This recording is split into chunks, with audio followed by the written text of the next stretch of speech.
Afternoon, everybody.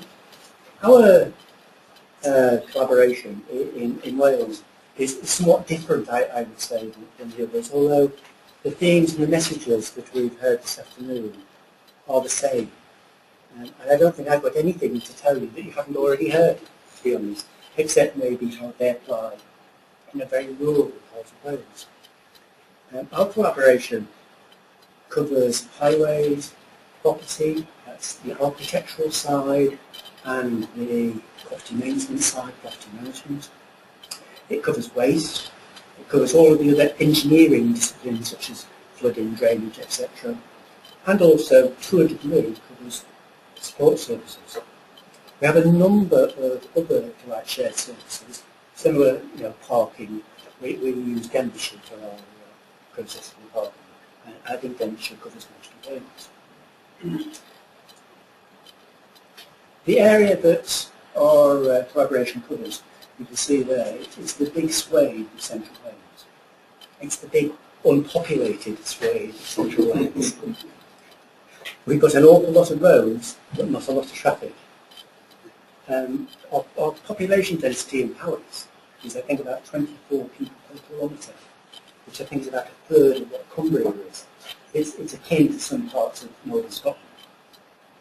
The biggest population centre is Aberystwyth on the coast.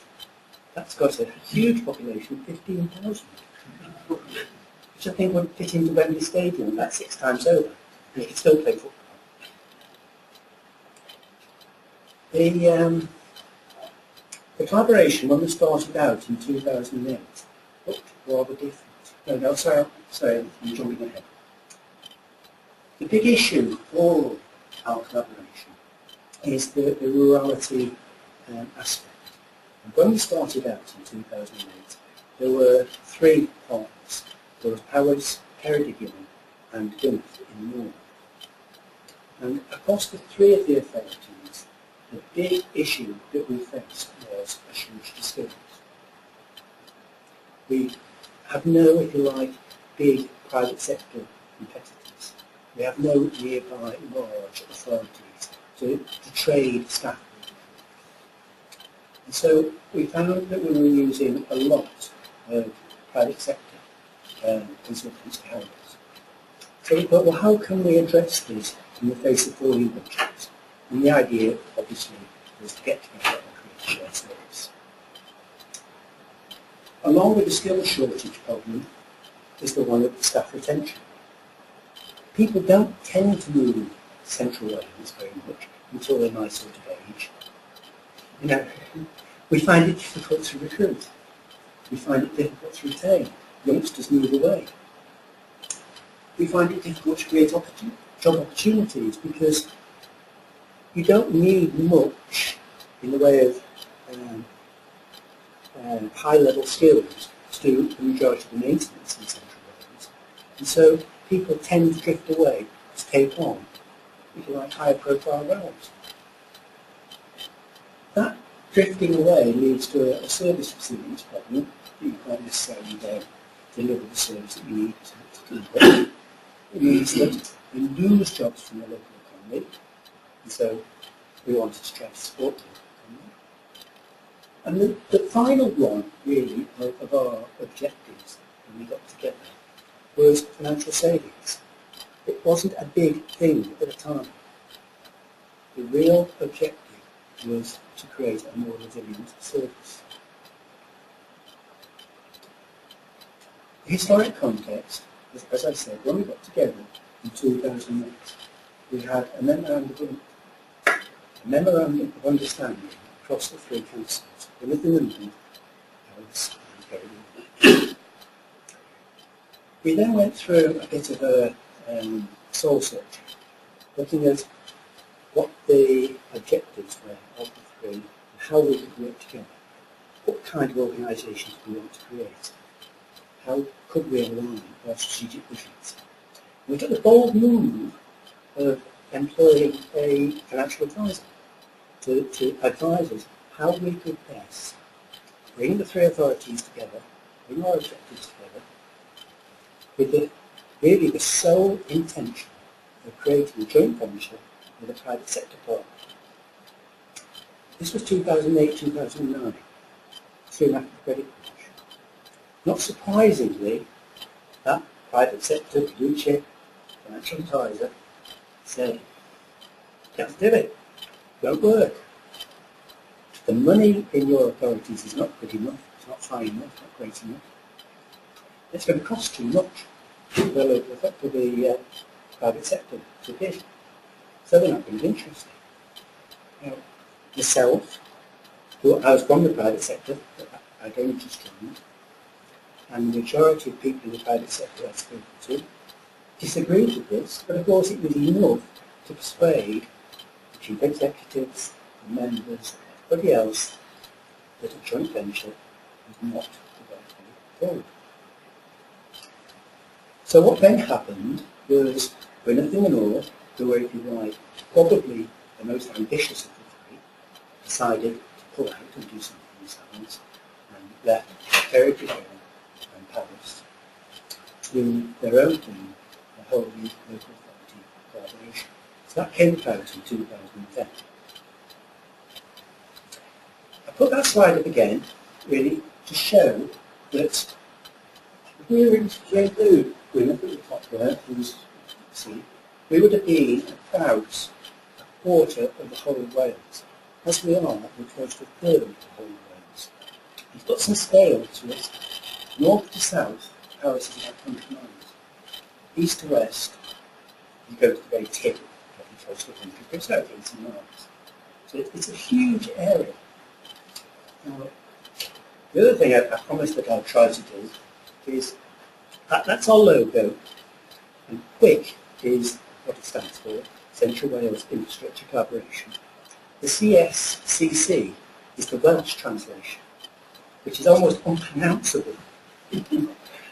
Quid wai thready I sawai can help off quickly. It's a real mouthful.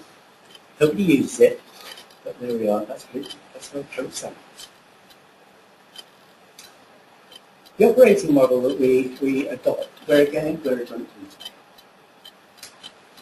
We're very much member-led. Our members meet approximately every 6 weeks. Sometimes meetings get delayed, but the model is every 6 weeks. They provide all the leadership. Sovereignty, as we mentioned before, the two councils retain sovereignty. They maintain their own budget, they pool money, give us money, for us to carry out service. It's important as well, Powys is about 3 times the geographic size of Kennedy. And Powys is made up of 3 former councils. In the north, Montgomery, in the middle, Bradnor, and the south, Bradnor. And so in a way, there's always been a feeling that we carried it in under it from the 4th Shadow Powys. And so we've been very careful to make sure that there's equality between the councils. Coming with equality comes, to a degree, local delivery. It's been very important that we retain local delivery. So in such a huge rural area, no way could we bring everybody together into one office. So we retain the individual offices. Just to drink.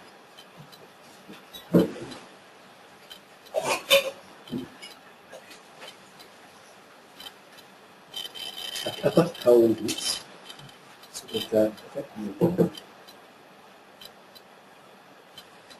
Okay.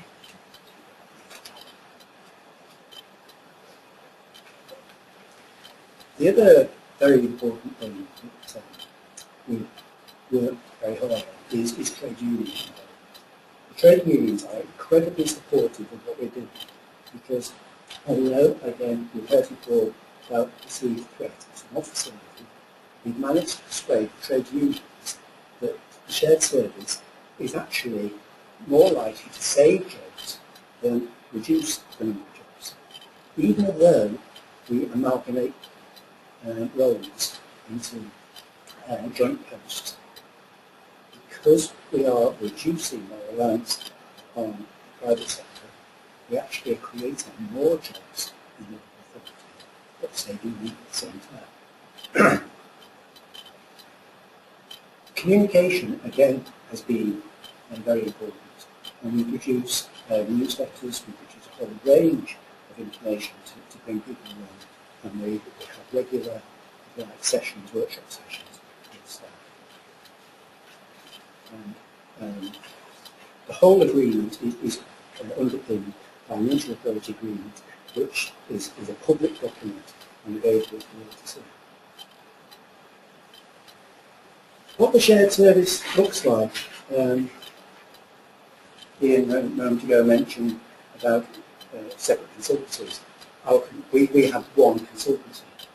A number of officers were operating as a single consultancy under a single manager. We have a number of joint posts and a number of joint services. I'm a joint post. A number of our services, we have joint streetworks manager, we have a joint passenger transport manager, and so on and so forth. In Wales as well, we are probably unique in the UK, I think, in that we still have trunk road agencies. And Powys and Kerry is a joint supplier to the trunk road agency. So rather than us being seen individually, we operate jointly and supply to the Welsh Government. Similarly, we have a regional transport consortia, which again in Welsh is Trafnidy Island, Canol and that covers lots of things, Powys and Kerry.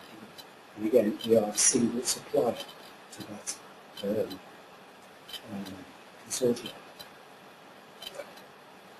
We work very closely together with the two authorities wherever we can, and when there are consultations, meetings, responses required, we try always to respond jointly. So, Welsh Government, for example, runs an authority viewers, they get one from the two of us.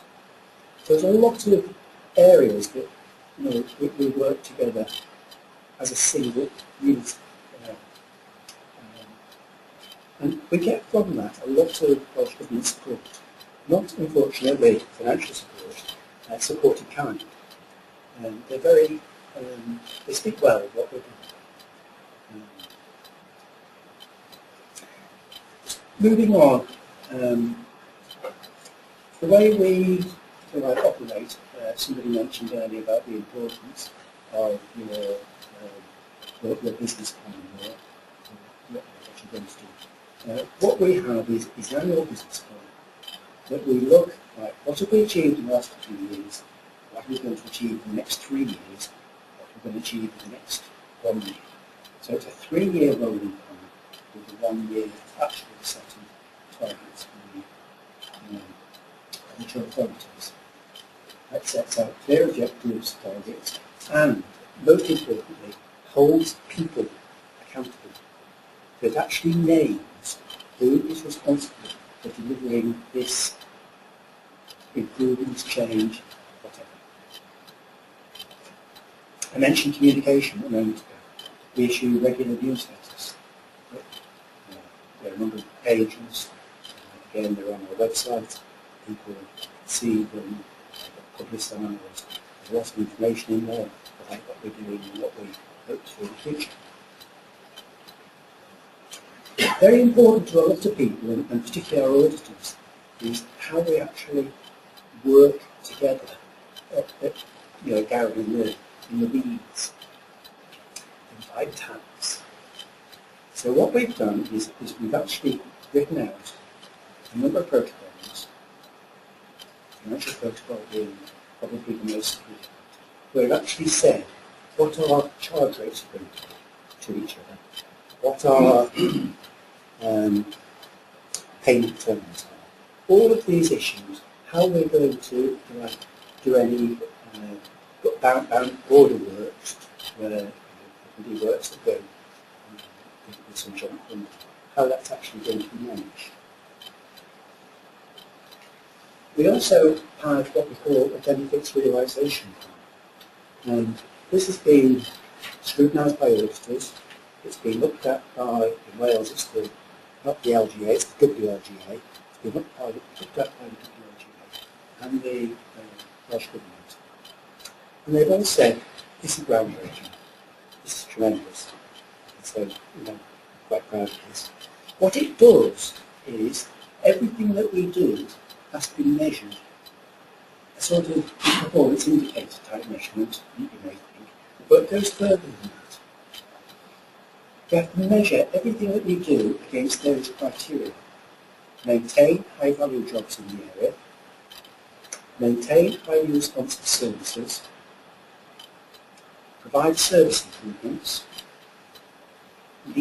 work more lean, facilitate local growth, improve opportunities for staff, and reduce costs. Now, reduce costs is at the bottom of that list, because it is still not seen as the primary objective. The primary objective is to deliver as good a service as we can, for as little as we can. It's always the quality of the service that comes first. So, what next for us? We're in a bit of a hiatus at the moment. The Welsh Government periodically, we don't have an ECHLS, unfortunately.